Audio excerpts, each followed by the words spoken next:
This is almost too easy. Did you see the look on her face when they mentioned the evidence? She's done. They laughed when she refused to speak. Not openly, not loudly, but in the way powerful people laugh, with smug looks, whispered jokes, eyes already celebrating victory. The Superior Divorce Court of Chicago was packed that Tuesday morning. Marble floors, high ceilings, expensive suits, sharpened smiles. This was not just a divorce. This was a public execution. At the center of it all sat Victoria Hayes, the ex-wife no one was worried about. She wore no designer dress, no diamonds, no dramatic makeup, just a plain gray coat buttoned to the top. Her dark hair pulled back neatly. Her hands rested calmly on the table, fingers interlocked, unmoving, too calm. Across from her sat Nathaniel Cross, billionaire real estate tycoon, media darling, her soon-to-be ex-husband. He looked relaxed, confident, almost bored. Nathaniel leaned back in his chair, whispering something to his lead attorney, William Pierce, one of the most ruthless divorce lawyers in the city. Pierce smirked and nodded. This case was already over. At least, that is what everyone believed. The gallery was filled with reporters, bloggers, junior lawyers, and curious elites who had come to witness the fall of a woman who, in their eyes, had overplayed her hand by marrying above her station. She did not even hire a real lawyer, someone whispered. She thinks silence will save her, another scoffed. She is finished. Victoria heard it all. She chose not to react.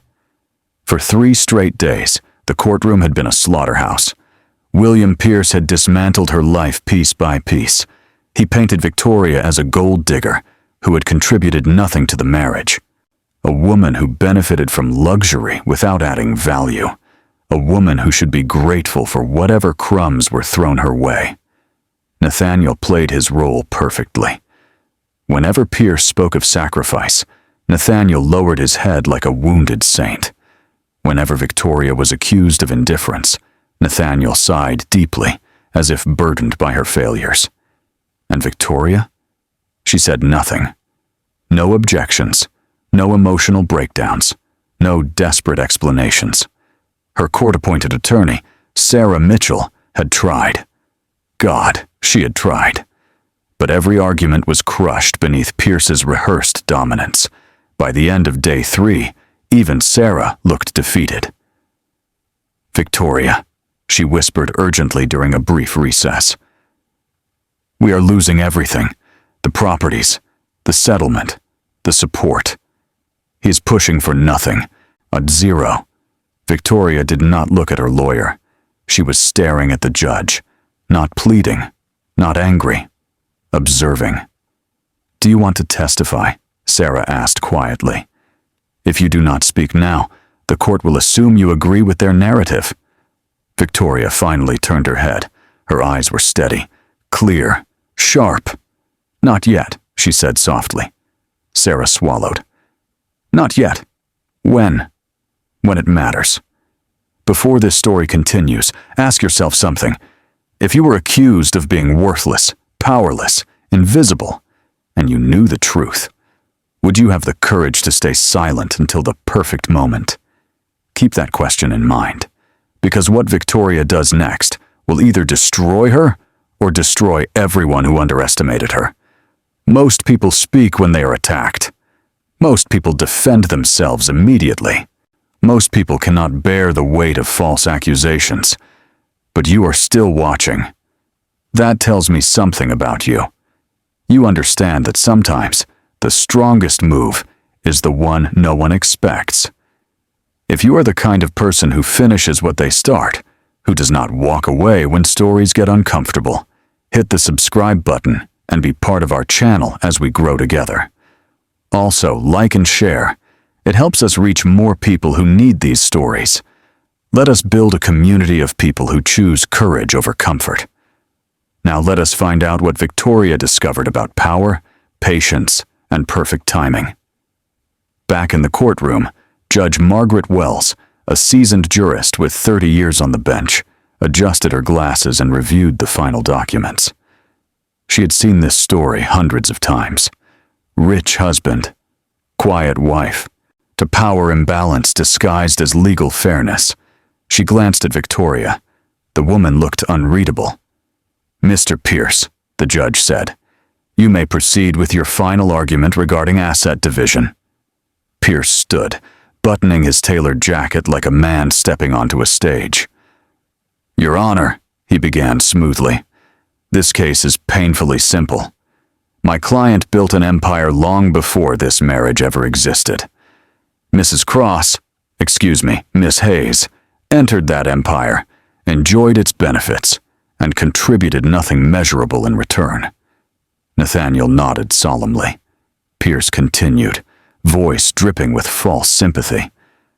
"She has no independent assets, no family support disclosed, no business involvement, no evidence of sacrifice beyond what any spouse would reasonably provide."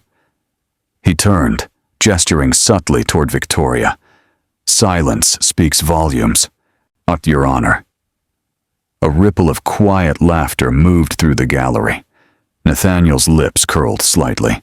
Victoria did not move. Judge Wells leaned back in her chair, fingers steepled. "Miss Hayes," she said, finally addressing Victoria directly, "you have remained silent throughout these proceedings. Is there anything you wish to say before I rule?" The room held its breath. This was it. This was her last chance. Every eye locked onto her. Victoria slowly stood. Her chair made a soft sound against the floor, small but somehow loud in the stillness. She did not rush, did not fidget. She looked at the judge, then briefly at Nathaniel, then back at the judge. "Yes," she said calmly. The gallery leaned forward. Even Pierce frowned slightly.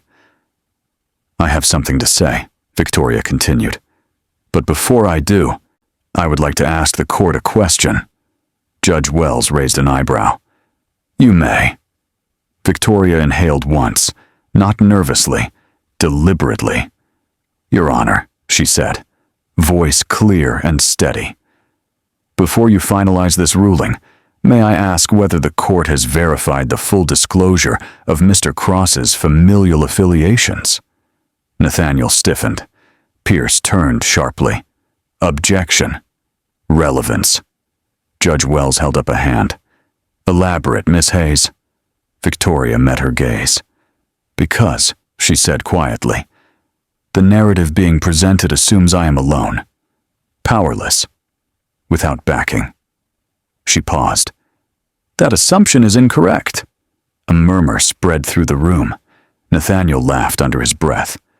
"Your Honor," Pierce said confidently, "this is a last-ditch distraction. Miss Hayes has already submitted sworn statements, declaring no external financial support." Victoria did not deny it.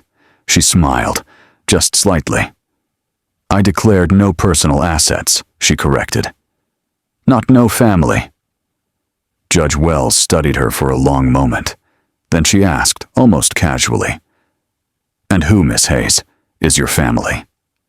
The courtroom fell completely silent. Victoria did not answer immediately. She glanced toward the back of the courtroom, toward the heavy wooden doors.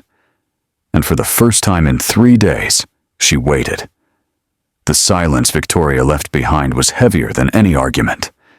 Judge Wells's question still hung in the air like a blade suspended mid-fall. "And who, Miss Hayes, is your family?" Nathaniel scoffed softly, shaking his head. He leaned toward William Pierce and whispered loud enough for the first row to hear. "For this is pathetic. She is bluffing." Pierce smirked. Desperation does that. The reporters exchanged looks. Pens hovered. Cameras refocused. Everyone was waiting for Victoria to crack, but she did not.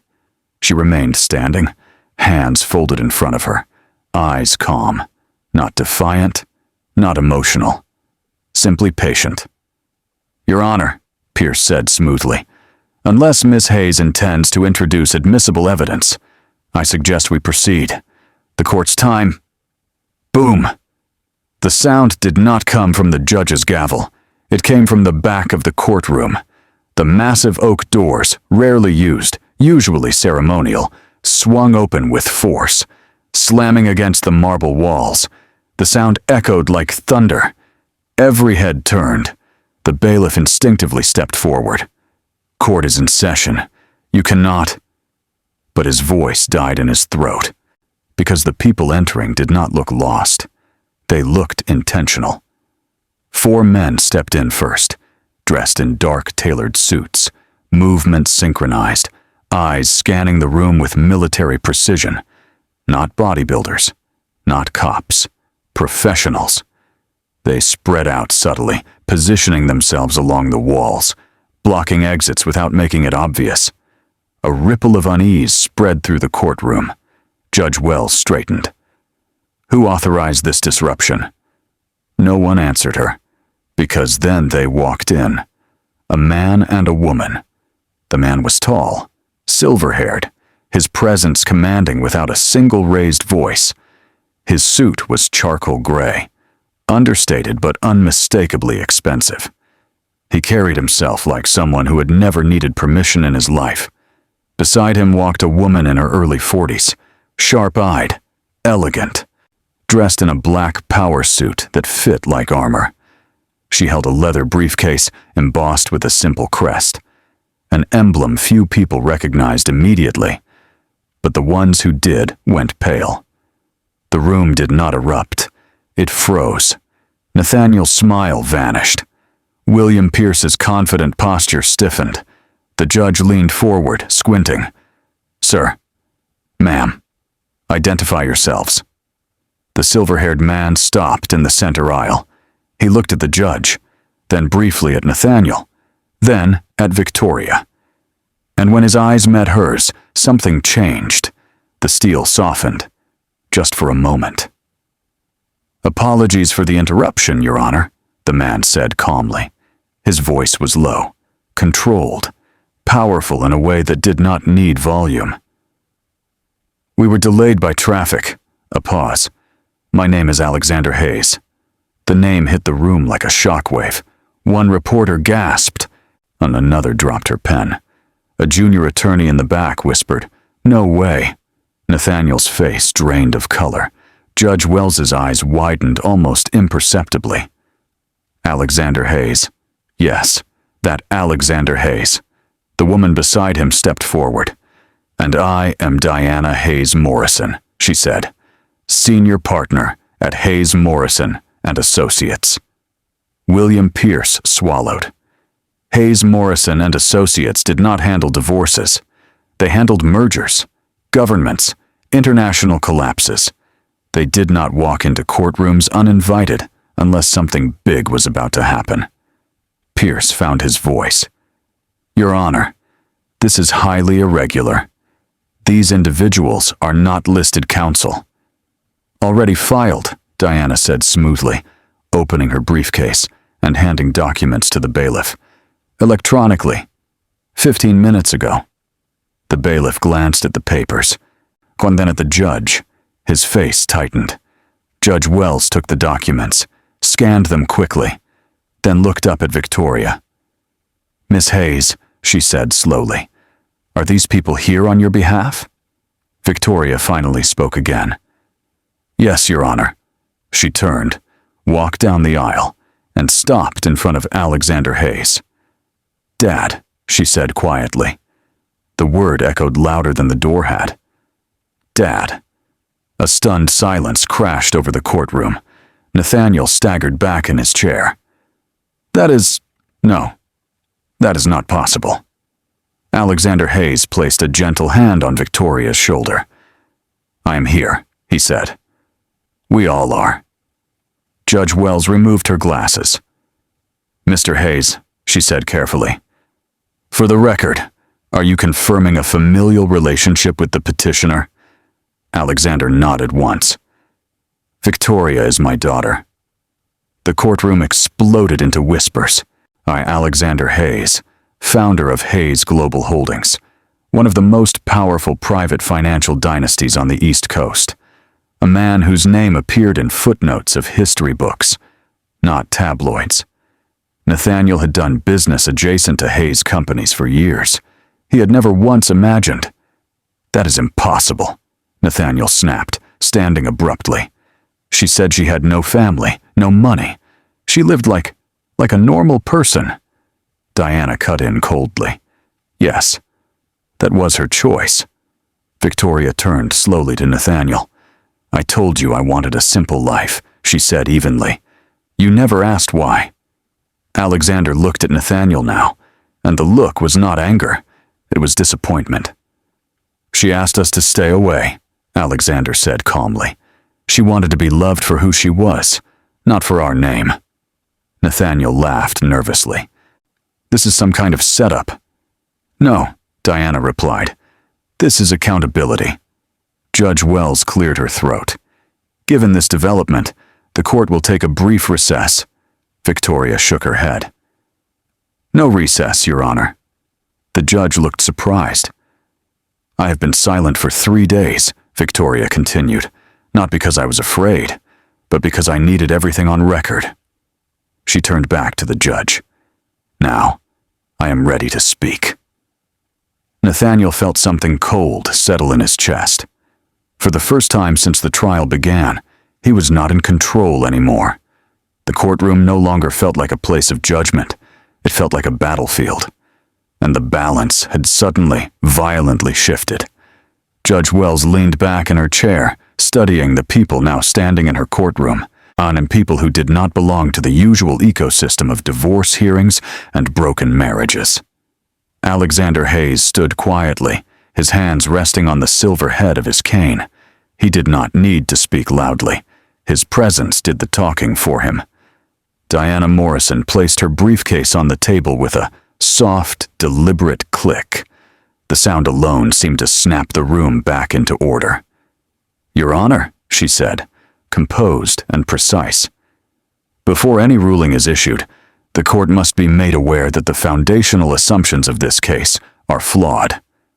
William Pierce tried to regain his footing. This is absurd. Family identity does not change the facts. Ms. Hayes signed disclosures. Victoria, Alexander said calmly, not raising his voice. She stepped forward. Pierce faltered for half a second, then scoffed. Fine. Victoria, she declared no assets. And she did not lie, Diana said. She owns nothing personally. Nathaniel exhaled sharply, relief flickering across his face. See? This is just theatrics. Diana turned to him. Mr. Cross, she said coolly, do you know the difference between owning something and controlling it? Nathaniel frowned. What is that supposed to mean? Victoria finally took the stand. Not the witness stand, but the center of the room. She faced the judge, her posture straight, her voice steady. I did not marry Nathaniel for money, she said. I married him because I believed in him. Nathaniel scoffed. You believed in my bank account. I believed in the man you pretended to be, Victoria replied. A ripple of tension moved through the gallery. For 10 years, she continued, I watched him build companies, sign deals, shake hands with people who saw him as powerful, and I stayed quiet. I stayed invisible. She looked at Pierce. You called me powerless, she said. You assumed silence meant weakness. Pierce shifted uncomfortably. Alexander took a step forward now. Your Honor, he said. My daughter did not come to us when her marriage began to fail. She did not ask for help. She did not ask for protection. Nathaniel laughed bitterly. How noble. Alexander's gaze snapped to him. She did not ask, he continued, unbothered, because she wanted to know if you would treat her with respect, even when she had nothing to offer you. The words landed like a verdict. Nathaniel's jaw tightened. Diana opened her briefcase and removed a thick folder. Let us discuss facts, she said. She handed copies to the bailiff, who distributed them to the judge and opposing counsel.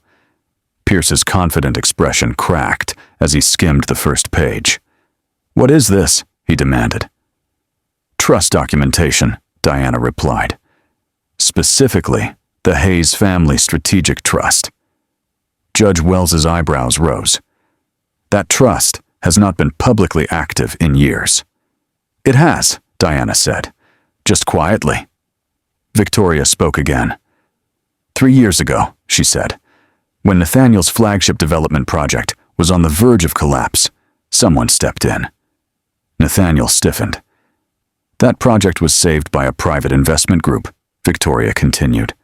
"A group that required no publicity, no board seat, no public acknowledgement."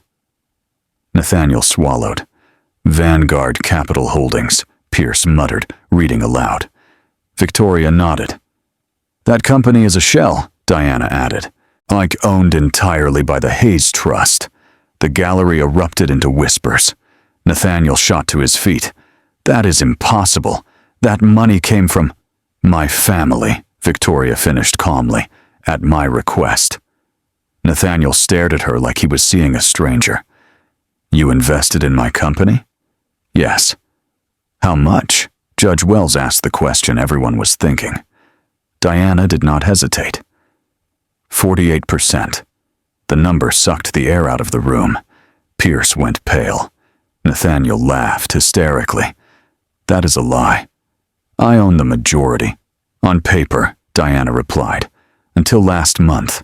She clicked a remote. The courtroom monitors flickered to life. Stock transfer logs, voting rights reallocations, legal timestamps.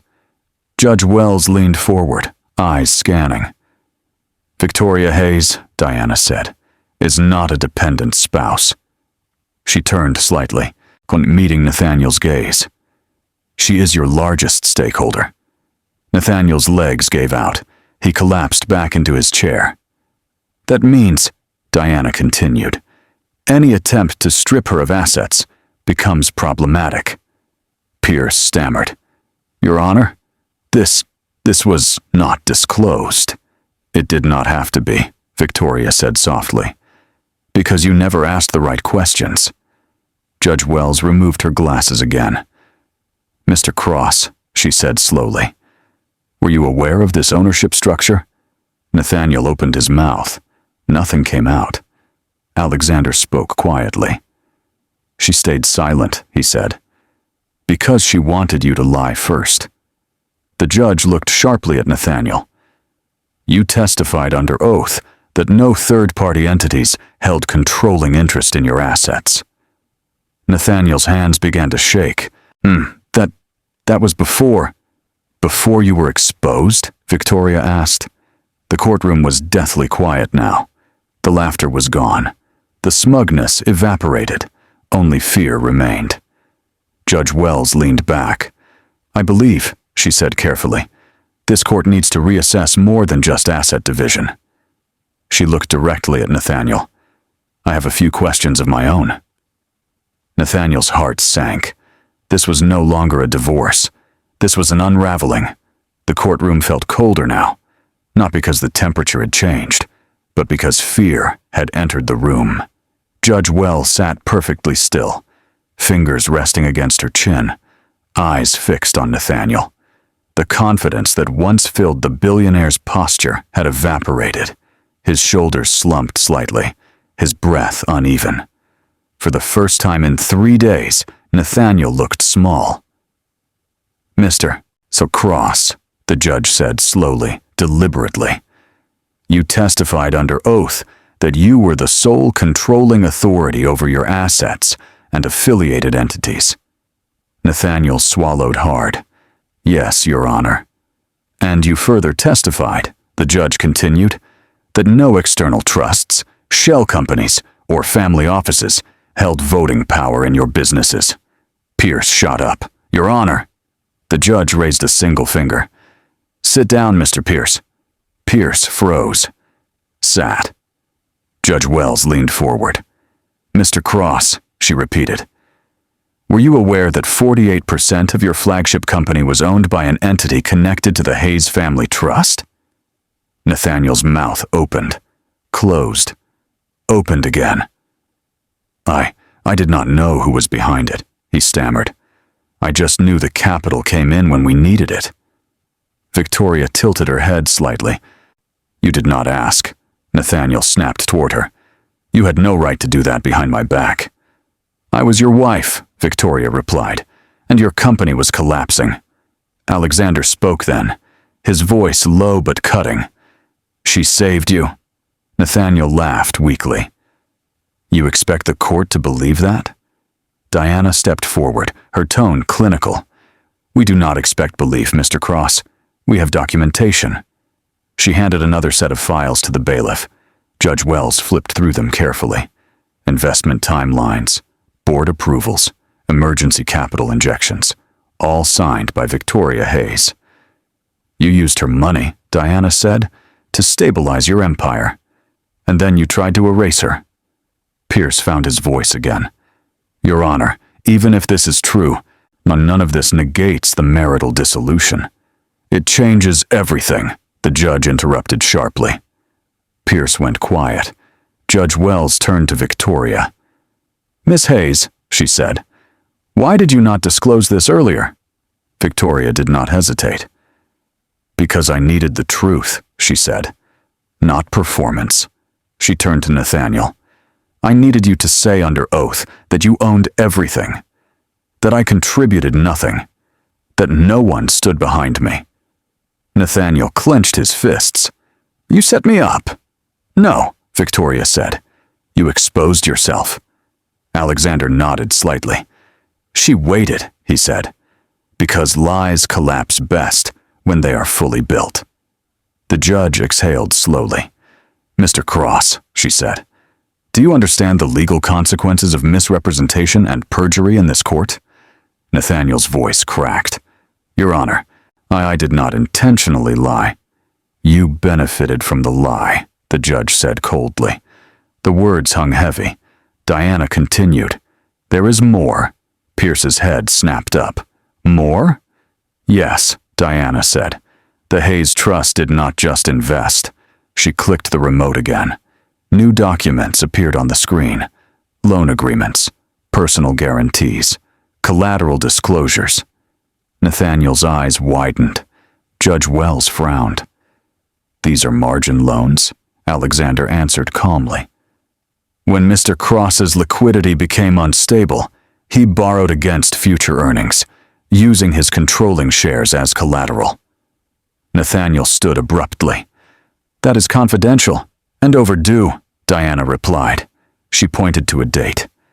2 missed margin calls, she said, both within the last 60 days. The judge's gaze hardened. Which means, Judge Wells said slowly, not control of those shares would revert to the lender, Diana finished. And the lender, Victoria said softly, is a subsidiary of the Hayes Trust. The courtroom erupted. Pierce staggered back into his chair. Nathaniel's knees buckled. He grabbed the table for support. That is not possible, he whispered. Alexander took a step forward. You did not read the fine print, he said. You never do. Victoria looked at Nathaniel now, not with anger, not with satisfaction, but with something far worse. Finality. You told me I was replaceable, she said, that I brought nothing.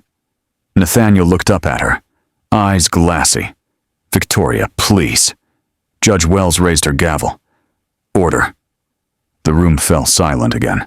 She turned to Pierce. Mr. Pierce, the judge said, I suggest you advise your client very carefully. Pierce nodded numbly. The judge looked back at Nathaniel. This court is now reviewing potential perjury, asset concealment, and fraudulent testimony. Nathaniel's breath hitched. And, the judge added, we are nowhere near finished. She glanced at Victoria. Miss Hayes, she said, is there anything else the court should know? Victoria took a breath. Yes. She looked straight at Nathaniel. There is one more thing you forgot, she said quietly. The judge leaned in. And what is that? Victoria's voice was steady. The question you never asked me. Nathaniel frowned weakly. What question? Victoria smiled, not kindly. You never asked, she said, what I would do if I stopped protecting you. The silence that followed was absolute. Nathaniel realized too late that this was not just about losing a divorce. He was watching his entire empire begin to fall. And Victoria was no longer holding it up. Nathaniel had built his life on momentum, on the belief that as long as he kept moving forward, closing deals, smiling for cameras, shaking hands, nothing behind him could catch up. But momentum is useless when the ground disappears. He felt it now. The courtroom, once his arena, had turned hostile. Faces that once admired him now watched with clinical curiosity, as if observing a controlled demolition. Judge Wells sat back, her expression unreadable. Mr. Cross, she said, this court will recess briefly to review the new evidence submitted. Nathaniel exhaled sharply in relief. A recess meant time. Time to spin. Time to negotiate. Time to regain control. But Victoria did not move. Your Honor, Diana said calmly, before the recess could be called. May we submit one additional notice? The judge paused. Proceed. Diana nodded to one of the men in the dark suit standing along the wall. He stepped forward and handed a sealed envelope to the bailiff. Judge Wells opened it. Read. Her jaw tightened. Pierce leaned forward anxiously. Your Honor? Judge Wells looked up slowly. This court has just been notified, she said, that the Securities Oversight Board has initiated a preliminary inquiry into Cross Global Holdings. The words landed like gunfire. Nathaniel shot to his feet. That is impossible. No one informed me. Diana's voice was calm, almost gentle. They did not need to, she said. It is automatic when discrepancies reach a certain threshold. Nathaniel turned to Pierce, panic flaring in his eyes. You said this was clean. Pierce swallowed. I did not know about the margin loans. Alexander spoke quietly. Because you did not ask, he said. Just like Nathaniel. The judge continued. In addition, Judge Wells said, this court has received confirmation that Cross Global Holdings' primary banking partner has frozen several accounts pending review. The gallery buzzed. Nathaniel's face twisted in disbelief. You cannot freeze my accounts without notice. They can, Diana replied. When there is suspicion of misrepresentation tied to fiduciary responsibility. Victoria watched him. For 10 years, she had watched him lose his temper at waiters, intimidate junior staff, dismiss warnings. This was the first time she had ever seen him truly afraid. Pierce leaned in, whispering urgently, Nathaniel, you need to stay quiet. Nathaniel shoved his chair back. Quiet? She destroyed me. Victoria finally spoke. No, she said evenly. You destroyed yourself. I just stopped cleaning up after you. Judge Wells raised her gavel again. Mr. Cross, she warned. Another outburst will result in contempt. Nathaniel collapsed back into his seat, breathing hard. The recess was called, but the damage had already begun. The hallway outside the courtroom was chaos. Reporters flooded the marble corridors, phones pressed to ears, voices hushed but frantic. Cross Global Holdings under investigation. Hayes' family connection revealed. Billionaire divorce turns hostile takeover. Nathaniel stood near a pillar. Pierce beside him, both surrounded by a wall of security. Pierce rubbed his temples. We need to talk settlement, immediately. Nathaniel laughed bitterly. Settlement? With her? Yes, Pierce hissed. And before this gets worse. Nathaniel looked through the glass doors. Victoria stood with her father and Diana. Calm, composed, untouched by the storm outside. They planned this, Nathaniel muttered. No, Pierce said quietly. They anticipated you.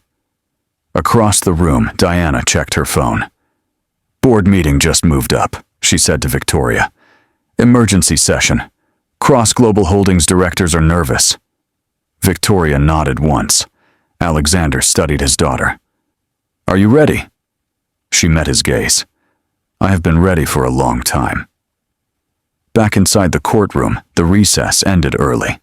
Judge Wells returned with a different posture now, more rigid, more formal. This court has reviewed the submissions, she said, and I have serious concerns. She looked directly at Nathaniel. Mr. Cross, based on preliminary findings, so your testimony regarding asset ownership appears incomplete. Nathaniel clenched his jaw. Incomplete, the judge continued, is a generous word. Pierce closed his eyes. I am ordering, Judge Wells said, an immediate suspension of any asset transfers, liquidation, or restructuring by Cross-Global Holdings until further notice. Nathaniel felt like the floor dropped out from under him. You cannot do that, he whispered. I can, the judge replied. And I am. She turned to Victoria. Miss Hayes, effective immediately. You are granted temporary protective interest over all jointly disputed assets. A murmur spread through the room. Nathaniel stared at her. You took everything, he said hoarsely. Victoria shook her head. No, she replied. I took responsibility. Pierce stood. Your Honor, we request time to respond. Denied, the judge said. This court is no longer convinced that time benefits your client. Nathaniel's hands trembled. This was not a loss. This was collapse. Outside, the news broke in real time. Stock alerts buzzed. Calls went unanswered. Partners distanced themselves. Nathaniel's phone vibrated nonstop. He did not answer a single call, because deep down, he knew this was the beginning of the end. Victoria gathered her things calmly. As she walked past him, Nathaniel reached out instinctively. Victoria, he whispered. Please, we can fix this. She stopped, turned, looked at him. Not as a husband, not even as an enemy, but as a lesson. You had 10 years to fix this, she said softly. Then she walked away, and Nathaniel finally understood. The silence he mocked was the sound of dominoes lining up. 2 days later, the board meeting took place without him. Nathaniel watched it unfold from a muted television in his penthouse, one he technically still occupied, though eviction papers had already been drafted. The chairman, a man Nathaniel had personally appointed, cleared his throat. Effective immediately, the man said. Nathaniel Cross is placed on indefinite leave pending the outcome of federal investigations. Nathaniel laughed softly, a hollow sound. They did not even use the word fired. They did not need to. The message was clear. He was finished. Across the city, Victoria stood in a quiet office overlooking the river. Sunlight poured through floor-to-ceiling windows. The space was minimalist, calm, deliberate. Alexander stood beside her, reading from a tablet. Preliminary asset stabilization is complete, he said. The trust is secure. No exposure. Diana looked up from her notes. And the narrative has shifted. Public opinion is firmly on your side. Victoria nodded. She felt no thrill, no rush, just clarity. For years, she said softly, I thought strength meant endurance. Her father turned to her. And now? Now I know, Victoria said. Strength is knowing when silence has done enough. Nathaniel's downfall accelerated. Banks withdrew cooperation. Partners froze deals. Friends stopped returning calls. The man who once filled rooms now could not fill a voicemail inbox. The final blow came quietly. A letter. Plain envelope. Federal seal. Nathaniel sat at his kitchen counter, hands shaking as he opened it. Notice of formal charges pending. Wire fraud, misrepresentation, breach of fiduciary duty. He slumped into the chair. And this was not a negotiation. This was not a spin problem. This was reality. Weeks later, Victoria returned to the courthouse, not as a defendant, not as a wife, but as a witness, briefly, formally, conclusively. She answered every question with precision. No bitterness, no theatrics, just truth. When it was over, Judge Wells nodded once. "You may go, Miss Hayes." As she stood to leave, the judge added quietly, "You showed remarkable restraint." Victoria met her eyes. "I learned it was my greatest leverage." Nathaniel never saw her again. He watched her from a distance once, on a business channel months later. She sat at a conference table, confident, composed, speaking about governance, accountability, transparency. The host smiled at her.